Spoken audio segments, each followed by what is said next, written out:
Okay, that is my 67 Chevelle back in roughly 84. It was black when I got it. Got it up in Michigan, so you can imagine there was some rust in it at one time.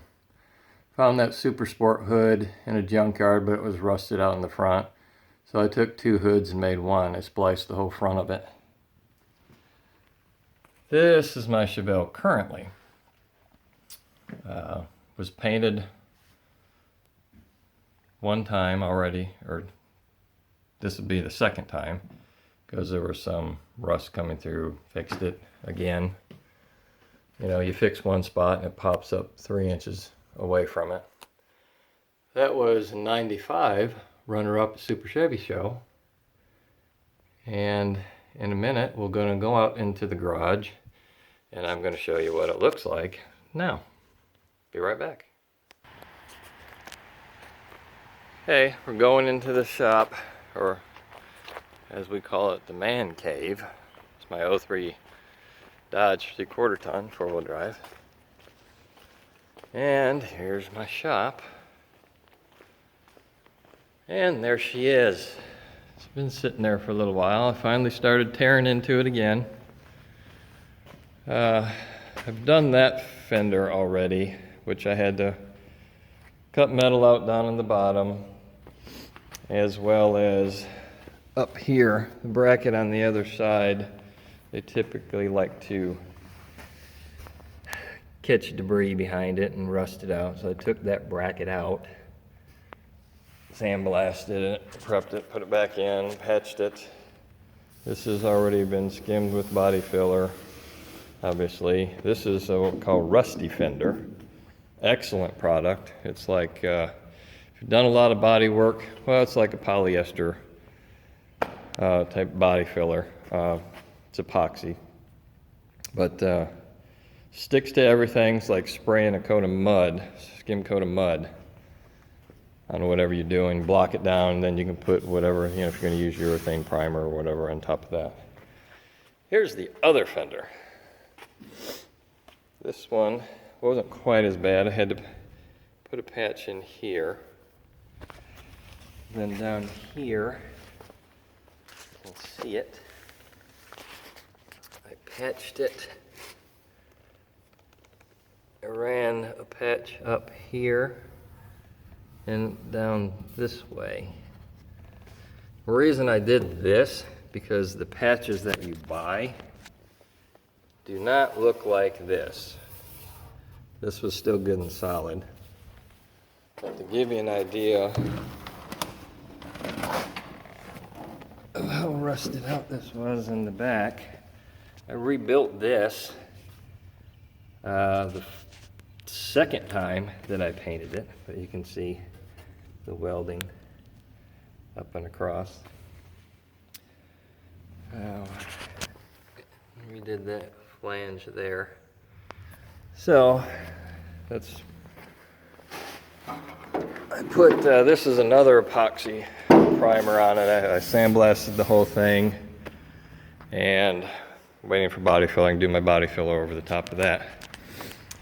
There's the motor, 327 nitrous kit 500 plus, but I don't shoot a 500 plus because it's stock bottom end. I'll just shoot 125, but it does look cool on there anyway.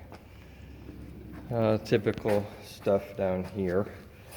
Yeah, I'll probably come back and fix that too. I'm gonna leave it pretty much a drag car, streetable drag car, but you know, fun and looks cool that way. But this is the major deal, is this right here. So that means a roof skin. And of course, this back here that they all like to do. That means putting that panel in there.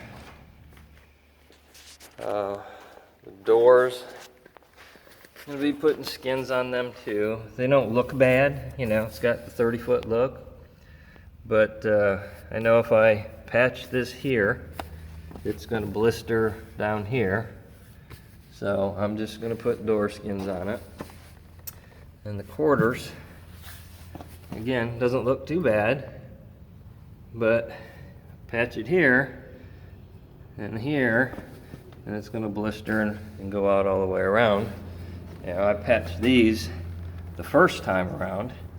I mean, they're still holding up, but I'm going to replace the quarters on it, full quarters, roof skin. Like I said, hopefully this will be the last time I do it. Then we get into here, inner fender wells, floor pans, body mounts, yeah, typical stuff. So this is going to be fun. But like I said, this will be the last time for me, because I'm approaching 52 years old, and that's how old she is. But we got to save it. Remove. Here's the other side. Driver's door, big bubble. And, you know, good old stuff. It's got a 12-bolt rear end in it, 411s. I don't know if I said runs high 11s. Trunk, rusted out, gone, so that'll be a new one. Luckily, NPD, National Parts Depot, is right here in Ocala, Florida. So it's easy to get parts. There's the door skin for the left side. Door skin in this box. For the passenger side. And I got the patch panels for the fenders from NPD as well. So there she is. Like I said, 30 feet away, didn't look too bad. And then that hood's fiberglass, so no rust to fix there, just cracks. Anyway, like I said, there she is, 6-point roll cage on the inside, and let's just show you that. And I'm gonna probably gonna put a halo in it as well, and then bring it down along here and attach it to the floor down in there. So, hope you follow along, watch the progress. It's going to take a little bit, and if anybody's asking, and I'm sure you're interested, that square box is a Predator, and I love those things. Had several of them in different cars. And it's the closest thing to fuel injection you can get. The response is unbelievable. Not the most streetable car, because they tend to idle a little lean and idle a little high. But anyway, like I said, follow along. It's going to be fun. See ya.